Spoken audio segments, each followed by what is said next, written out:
Dear friends, please subscribe my channel and press the bell icon.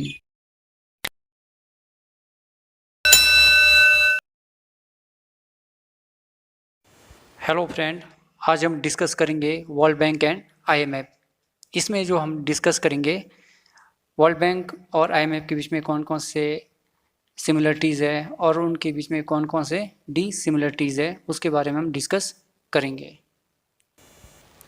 How it came into existence, यानी world bank और IMF का अस्तित्व कैसा आया। अंतर्राष्ट्रीय पुनर्निर्माण विकास बैंक यानी आईबीआरडी, जिसे विश्व बैंक के नाम से जाना जाता है, और अंतर्राष्ट्रीय मुद्रा कोष की स्थापना एक साथ वर्ष 1944 में अमेरिका के न्यू हैम्पशायर में ब्रिटेन वुड्स सम्मेलन के दौरान हुई थी। ब्रिटेन वुड्स सम्मेलन की आधिकारिक तौर पर संयुक्त राष्ट्र मौद्रिक और वित्तीय सम्मेलन यानी United nation monetary and financial conference के रूप में जाना जाता है। 1 से 22 जुलाई 1944 तक 44 देशों के प्रतिनिधियों ने इस सम्मेलन में भाग लिया था। इसका जो तत्कालिक उद्देश्य द्वितीय विश्व युद्ध और विश्वव्यापी संकट से जूझ रहे देशों की मदद करना था।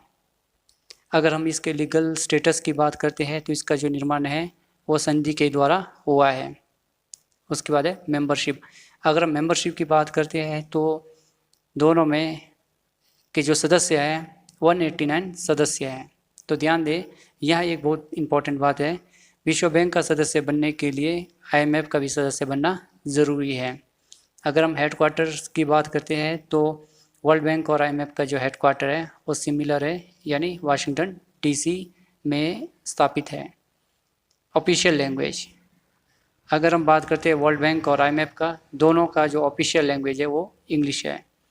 मेन ऑर्गन, इसका जो मेन ऑर्गन है वो बोर्ड ऑफ गवर्नर्स का है। नेक्स्ट है organisation structure. World bank and IMF के बीच में हम इसके एनालाइज करेंगे। फर्स्ट है board of governor. Board of governor में जो मेंबर है वो फाइनेंस मिनिस्टर इसमें पार्टिसिपेट करते हैं 189 देश के। अगर वो एब्सेंट हो तो इसमें फेडरल बैंक का जो गवर्नर है वो इसमें भाग लेता है, जो जिनका एनुअल में एक मीटिंग होता है। इनका जो कार्य है कोटा वृद्धि को मंजूरी देना, नए सदस्यों का प्रवेश कराना, सदस्यों को एलिमिनेट कराना और किसी आर्टिकल में एग्रीमेंट में अमेंडमेंट करना इनका कार्य है। जैसा कार्य वर्ल्ड बैंक है, वर्ल्ड बैंक में ये कार्य करते हैं, वही कार्य सेम आईएमएफ में भी वही बॉडी और उनके जो फंक्शन है सेम है। एग्जीक्यूटिव बॉडी का भी सेम है।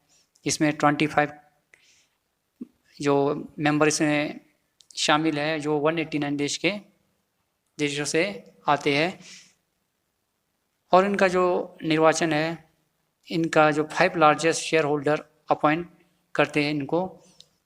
वर्ल्ड बैंक में भी वही है और आईएमएफ में भी सेम वही प्रोसीजर लागू होता है। यहाँ एक डिफरेंस ये है कि वर्ल्ड बैंक का जो हेड है वो प्रेसिडेंट होता है और आईएमएफ का जो हेड ऑर्गेनाइजेशन है वो मैनेजिंग डायरेक्टर होता है। अगर हम स्टाफ की बात करें तो यहाँ पर भी सेम स्टाफ है, बट यहाँ पर 130 ऑफिसर है जो 170 कंट्री से है, जबकि स्टाफ की हम बात करें यहाँ पर 2700 स्टाफ है, वो 150 कंट्री से है। तो ये है सेम गवर्नेंस स्ट्रक्चर का, जैसा वर्ल्ड बैंक में है वही आईएमएफ में भी सेम अप्लाई होता है। Role of voting power and quota system and quota reform. Quota वैश्विक अर्थव्यवस्था में देश के आकार को दर्शाता है। कोटा मतदान शक्ति का निर्धारण करता है। आईएमएफ वोट शेयर में बदलाव के लिए 85 बहुमत की आवश्यकता होती है। ये जो वर्ल्ड बैंक में भी यही फॉर्मूला है और आईएमएफ में भी सेम फॉर्मूला लागू होता है। अगर कोटा का क्या रोल है और कोटा को किस तरह रिफॉर्म किया जाता है, तो जैसा वर्ल्ड बैंक में वैसे ही आईएमएफ में भी सेम फॉर्मूला अप्लाई होता है। तो उसके बाद है the current quota formula a weightage average. जैसा कि किसी भी, मान लो किसी देश को अगर कोटा देना है तो उसके लिए फॉर्मूला है कि उस देश को जीडीपी में 50% का कंट्रीब्यूशन होना चाहिए, ओपननेस 30%, और आर्थिक विभिन्नता यानी इकोनॉमिकल वेरिएबिलिटी की समय के अनुसार किस तरह उस अर्थव्यवस्था को बदला जा सकता है। उसके बाद इंटरनेशनल रिजर्व उसका 5% है। तो ये जो फॉर्मूला है, यही फॉर्मूला आईएमएफ में भी यही लागू होता है। उसके बाद है world bank top contributor. World bank और आईएमएफ के कौन कौन से टॉप कंट्रीब्यूटर देश हैं? तो फर्स्ट में यूएसए है, उसके जापान है, जर्मनी है, यूके एंड फ्रांस। ये जो वर्ल्ड के जो बैंक टॉपर कंट्रीब्यूटर देश है, वही आईएमएफ में भी सेम इनका रैंक सिमिलर है। नेक्स्ट हम करते हैं वर्ल्ड बैंक और आईएमएफ के बीच में कौन कौन से डिफरेंसेस है। तो पहला है ऑर्गेनाइजेशन ग्रुप्स। विश्व बैंक का, जिसे हम आईबीआरडी विश्व बैंक के नाम से जानते हैं, इसके 5 ग्रुप्स हैं, जिसमें आईबीआरडी है, आईडीए, आईएफसी, मीगा, आईसीएसआईडी, ये 5 समूह है वर्ल्ड बैंक के। दूसरी ओर अगर हम आईएमएफ की बात करते हैं तो यहाँ पर इसका अपना कोई ग्रुप नहीं है। अगर हम बात करते हैं लार्जेस्ट बोरोर्स यानी ऋण लेने वाले देश कौन से है वर्ल्ड बैंक के, वो Brazil, Turkey, Pakistan and India. अगर हम दूसरी साइड हम बात करते हैं आईएमएफ के पास लेने वाले देश हैं, तो उसमें ग्रीस है, Ukraine, Pakistan and Egypt. Organisation head, अगर हम ऑर्गेनाइजेशन हेड की बात करें, वर्ल्ड बैंक का जो हेड है वो प्रेसिडेंट है। अगर हम आईएमएफ के जो हेड की बात करें, यहाँ पर मैनेजिंग डायरेक्टर होता है। वर्ल्ड बैंक का जो अध्यक्ष है वो अमेरिका से चुना जाता है हर बार।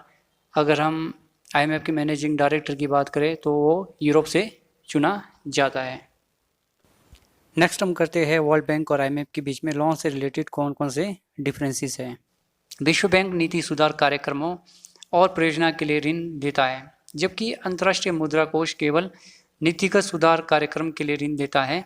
इन दोनों संस्थाओं के बीच एक अंतर यह है कि विश्व बैंक केवल विकासशील देशों के लिए ऋण देता है, जबकि अंतर्राष्ट्रीय मुद्रा कोष के संसाधनों का जो प्रयोग है या रिसोर्सेज है वो गरीब देशों के साथ साथ अमीर देशों द्वारा भी किया जा सकता है।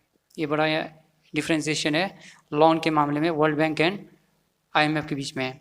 अगर हम इंटरेस्ट रेट की बात करते हैं, लोन का जो इंटरेस्ट रेट है वर्ल्ड बैंक का कम है और वर्ल्ड बैंक का ज़्यादा है। टर्म्स ऑफ लोन, अगर हम इसके अवधि की बात करें तो वर्ल्ड बैंक लॉन्ग टाइम के लिए लोन प्रोवाइड करता है, जैसे 20 या 25 साल के लिए, जबकि आईएमएफ है वो शॉर्ट टर्म के लिए लोन प्रोवाइड करता है किसी देश की बैलेंस ऑफ पेमेंट अगर एडवर्स कंडीशन में है। अगर वर्ल्ड बैंक की जो क्रेडिट लाइंस के बारे में बात करें तो वर्ल्ड बैंक के पास किसी भी तरह का क्रेडिट लाइंस अवेलेबल नहीं है। अगर हम वही जो क्रेडिट लाइन है, अगर हम आईएमएफ में बात करें तो आईएमएफ में 4 प्रकार के क्रेडिट लाइनों का प्रावधान किया गया है। उसके बाद इशू रिपोर्ट्स कि विश्व बैंक और आईएमएफ कौन कौन से रिपोर्ट जारी करता है। विश्व बैंक की बात करें तो पहला है world development report, second doing business report, third is of living report, fourth global economic prospect and 5 world logistic performance index. अगर हम आईएमएफ के द्वारा जो जारी किए जाने वाले कौन कौन से रिपोर्ट्स हैं, फर्स्ट है global financial stability report, second world economic outlook, यह आईएमएफ द्वारा जारी किए जाने वाले रिपोर्ट्स हैं। आज का लेक्चर यहीं समाप्त होता है। आई होप कि आप लोग को समझ आया होगा। Thank you, take care. Dear friends, please subscribe my channel and press the bell icon.